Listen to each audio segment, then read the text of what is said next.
Hey, I've been quietly observing here for a bit, dealing with the whole cheating thing in my life. My wife and I have been married for 10 years. A bit longer if you count the time we've been together. And we have 2 young kids. This year has been rough, with some arguments, but nothing I thought would lead my wife to cheat. Recently, I noticed her being distant and uncommunicative, so I confronted her one evening. She admitted she wasn't happy and felt no spark. Initially, I blamed myself for not being attentive, which was true. The next day, I found a really lovey-dovey message on her phone. I discovered she'd been messaging a guy for a long time with lots of I love yous and plans for a future together. It hit me hard, following advice from various threads. I didn't confront immediately. I read a lot, consulted a couple of lawyers, one on retainer now, got my head straight, and stayed calm. A couple of days ago, I calmly confronted my wife and asked if she was having an affair. After a few minutes, she admitted everything. Long story short, it's been going on for 7 months and she claims it's the deepest emotional connection ever. Complete BS anyway. I set boundaries, cut off contact, suggested marriage counseling, and more. The breaking point came when she resisted cutting off contact, even when I asked her to do it in front of me and insisted on seeing him one last time. I stood my ground and told her if he's so important, pack a bag and go live with him. She backed off, calling me a controlling yank. She sent a text this morning, but I suspect she'll try a different means of communication. I don't see much hope, and I honestly don't want it at this point. I just want to be able to tell my kids in 20 years that I tried.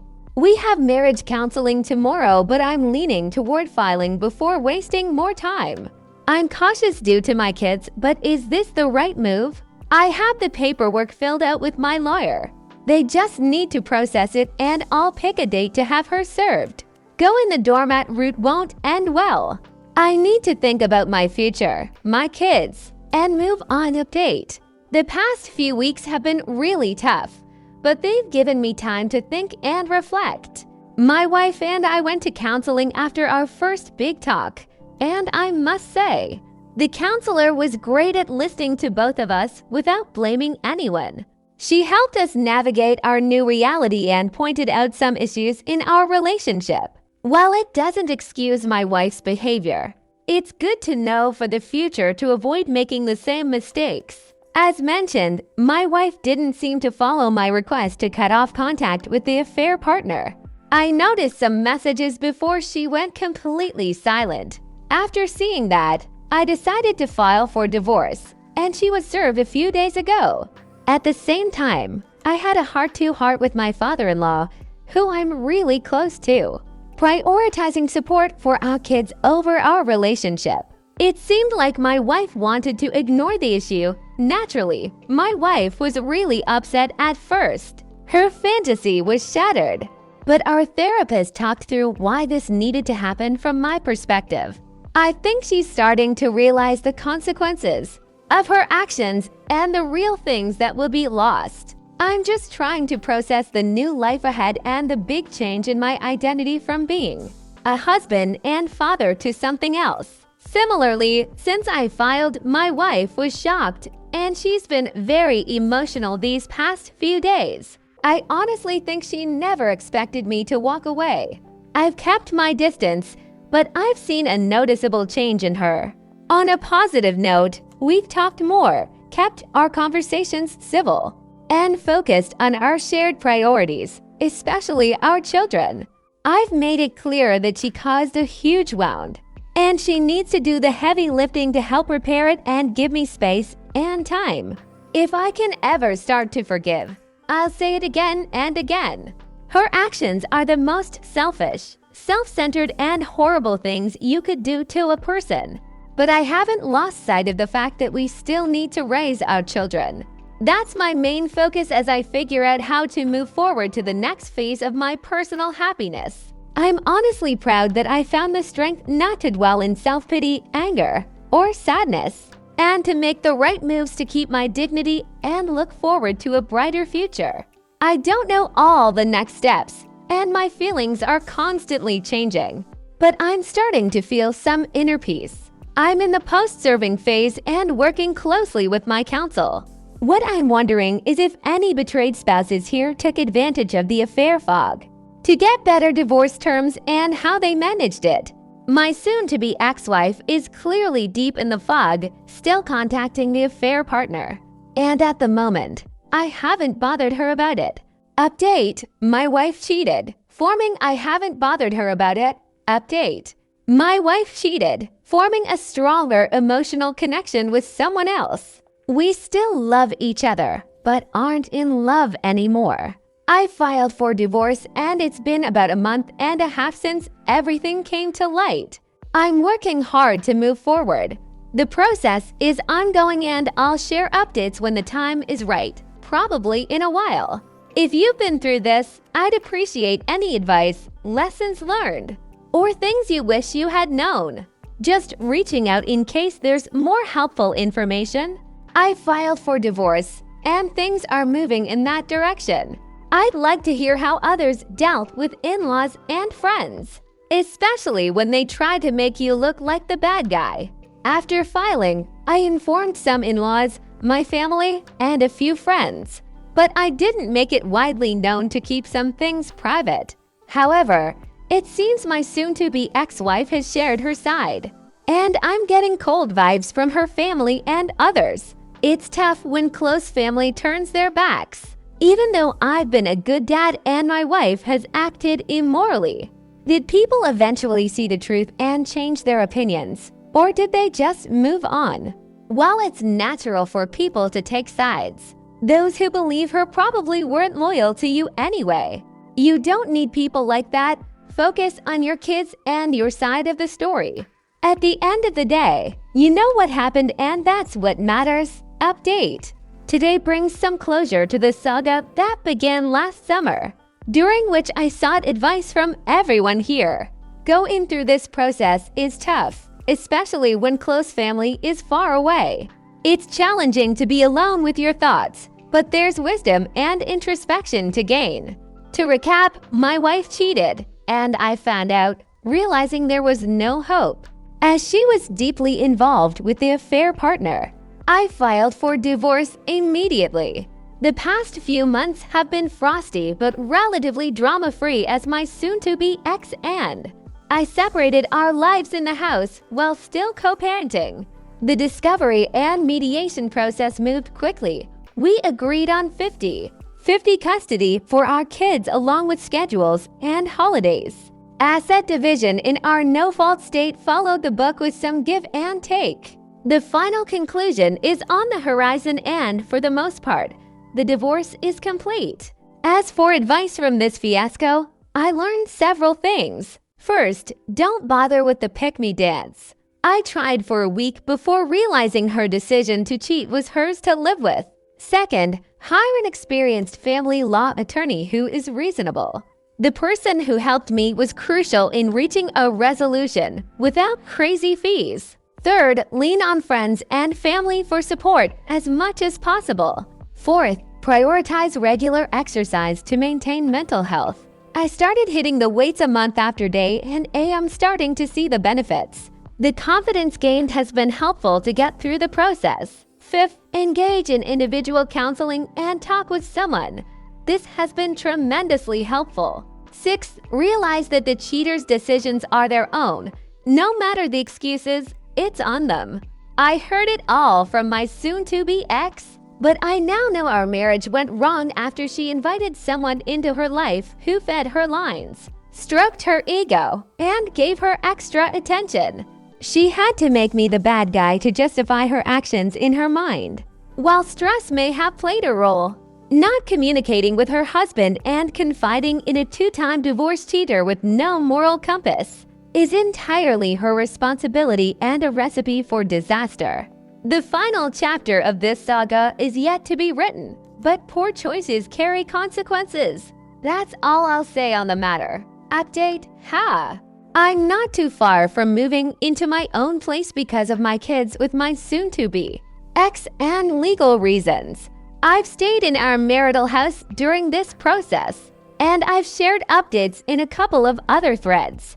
Thankfully, the end of the tunnel is near for me, even though I'll have to co-parent with my cheating ex. I've made it clear that she ended our marriage and any chance of friendship.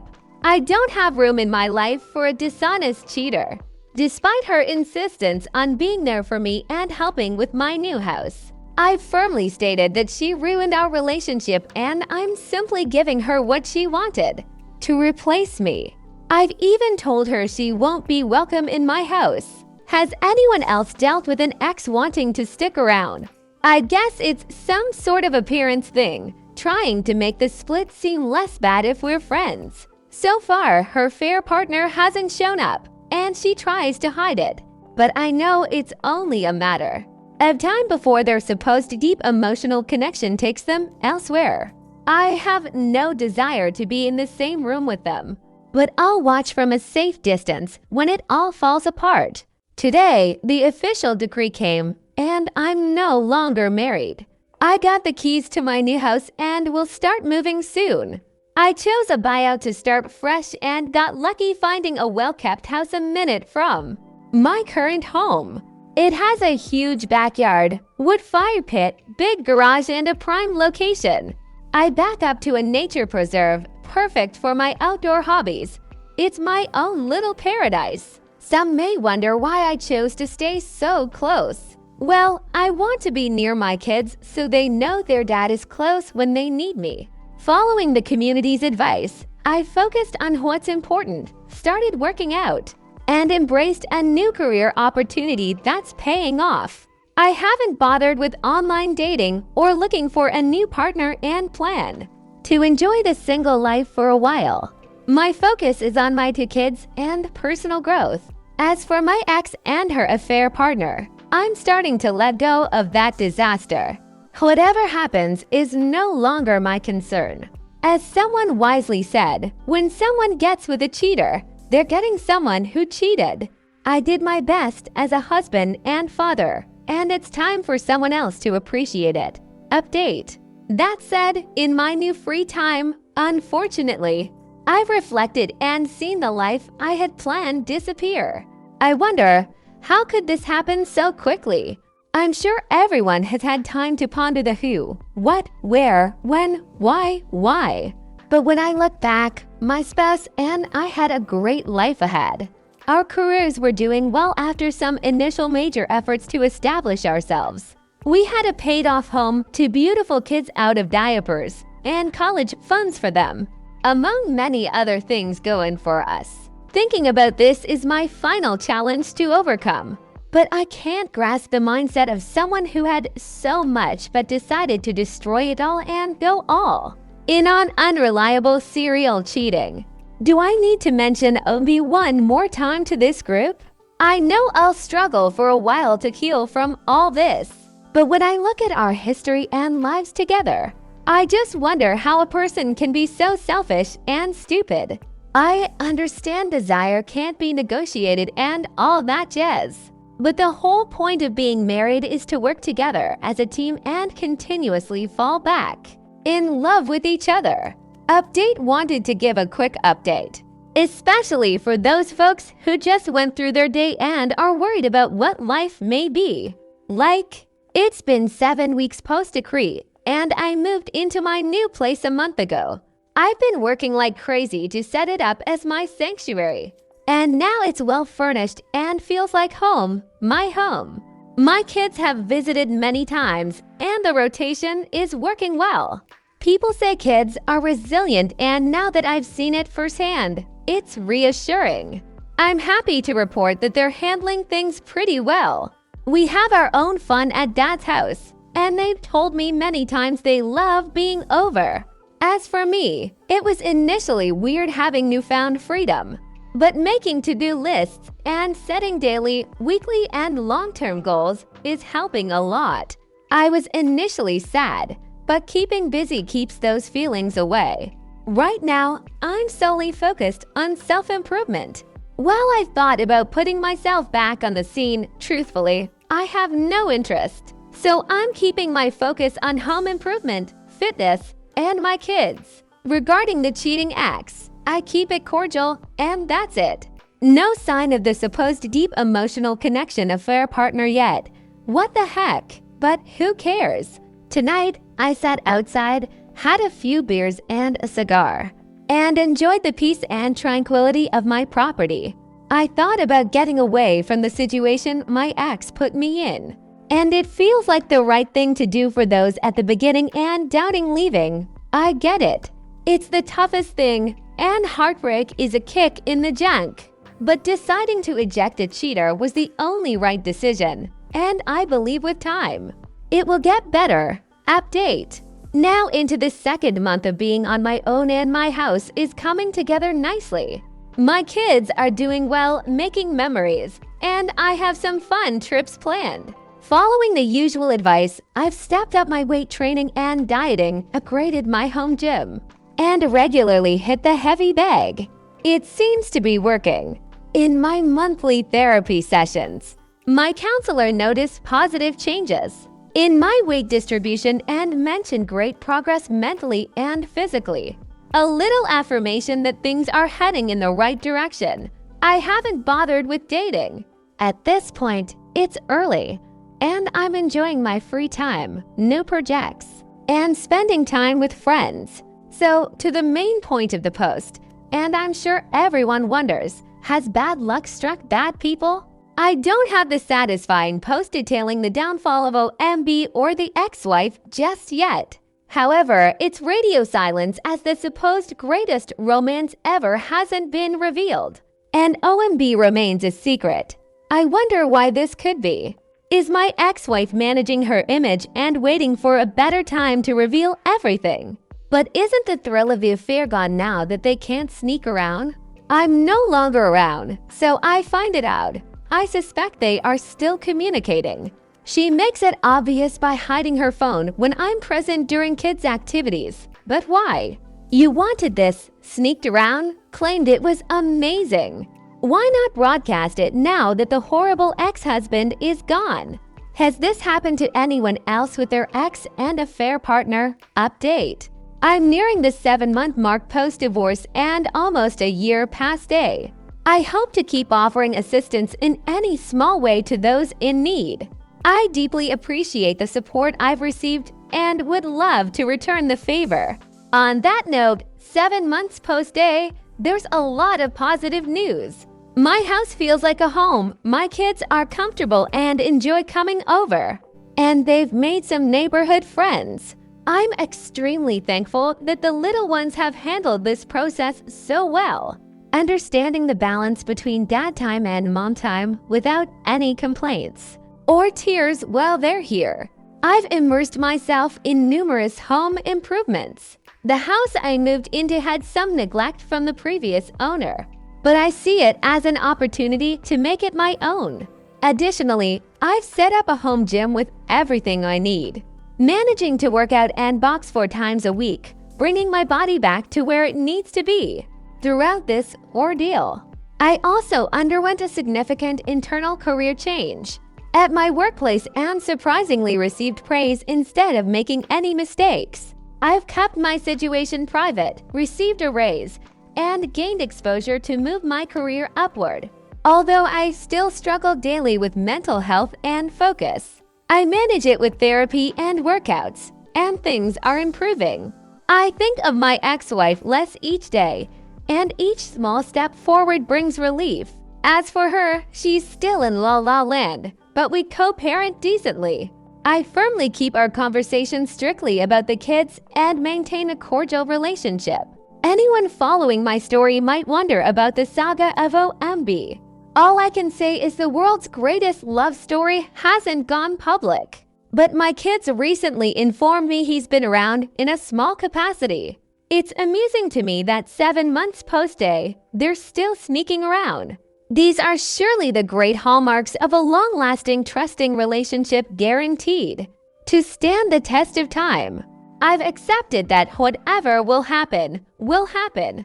At this point, I feel fortunate to be away from a person willing to lie to their most trusted partner without remorse. I have a solid chance at building an even better life than before. Good riddance and good luck. Anyways, that is all. Update. Just wanted to share a great conversation I had with my buddy last night over a few beers. It's amazing how Friday night discussions can sometimes solve the world's problems. For context, my buddy went through a divorce 7 years ago and his situation is surprisingly similar to mine. Even our exes share the same birthday.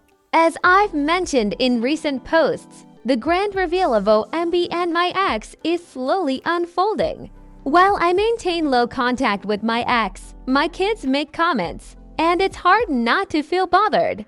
Anyway, my buddy noticed my frustration and shared something that really helped. Dude, think about their lives. Two cheaters getting together and consider how lousy and low value that guy is for manipulating a married woman with kids.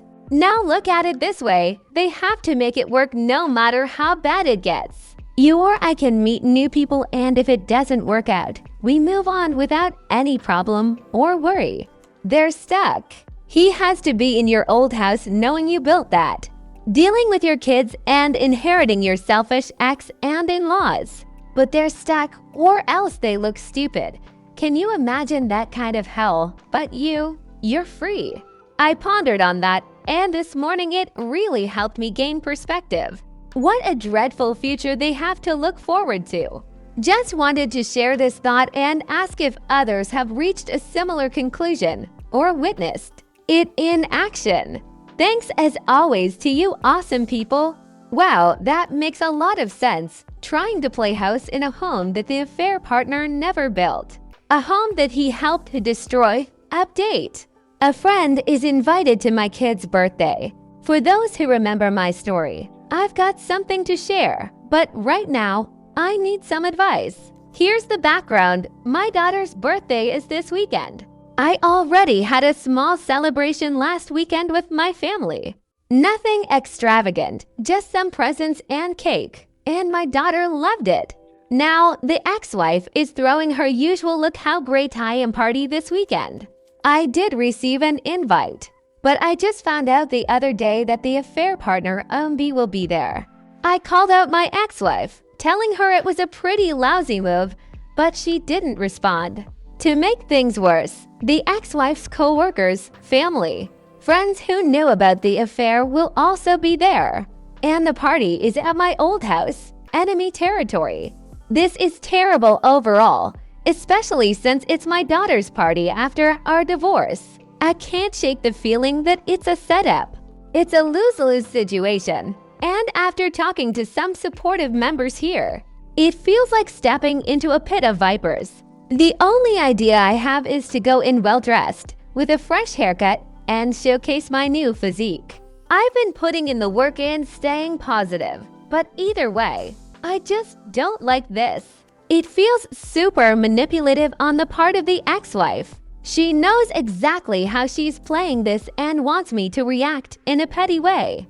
Any advice is appreciated. Update regarding the exciting update. This one's a good story. Initially, I told my ex-wife that I would be joining the party. What I didn't do was inform her that I changed my mind. I waited until Saturday morning to swing by the house and drop off my daughter's card and gift. Unbeknownst to me, the kids were at Grandma and Grandpa's house for the morning. As I drove into the driveway in my sports car, OMB's car was on the side of the road. I quietly strolled into the backyard, surprising both the ex-wife and OMB as they were setting up decorations.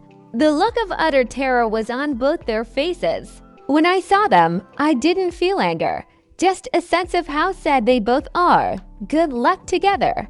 Is that growth? I kept my composure and said, I'm here to give my daughter her present, but I won't be joining. The ex-wife was shocked and she practically pleaded for me to join, but I declined politely.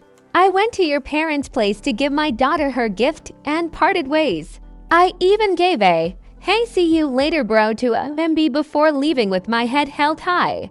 Not more than 3 minutes later, I got a call from the ex-wife pleading for me to come to the party, but I held my ground and politely refused. Shortly after, I dropped off the gift, spent a few minutes at the ex-in-laws, played with my kids, and said my goodbyes, all very kindly without mentioning the situation. As for me, I kept busy taking care of my house, had a good workout, much needed after a break, and went on a date. It was somewhat of a bust, but she was nice, and at least it was a distraction. My daughter called me today, thanked me for the gift, but didn't ask why I wasn't there. As everyone said she was so busy she didn't pay attention. There it is. I know if I had gone, it would have set me back for nothing. Instead, she told everyone I'd be there and with me a no-show and be present. People will likely figure out why. Now I can enjoy my weekend without feeling mentally exhausted and do some fun things. Update. I'm still grinning about the little maneuver I pulled last week. Things have been going well for me since then. Anyway, here's a bit of humor for you. Some background since day. As those who have followed my story might recall, my in-laws distanced themselves from me. I understand it. Family comes first. However, one member of my extended family has reached out, and we regularly spend time together. He's genuinely a person of character. I received a text on Saturday during the party. Hey man, let's grab some beers this week. Your presence is missed here. Fast forward to the other day when we met up, started having beers, and got to the point. He began talking about how awkward the party was with people clearly uncomfortable about the situation. Surprisingly, OMB wasn't introduced to anyone. The ex-wife deliberately kept him apart during the party, directing him on what to do. The in-laws didn't bother talking to him and seemed pretty annoyed, sitting by themselves. He looked like a fish out of water, spending most of the time indoors and avoiding almost everyone. There were also quiet comments among some of the in-laws, aunts, and uncles, saying that the party was lacking in class. I swear I'm moving toward indifference, but I couldn't help but laugh. My absence was well understood, and the fact that I had given an earlier gift to my daughter was known. So it seems like the family had a full understanding of why I wasn't there. Mission accomplished?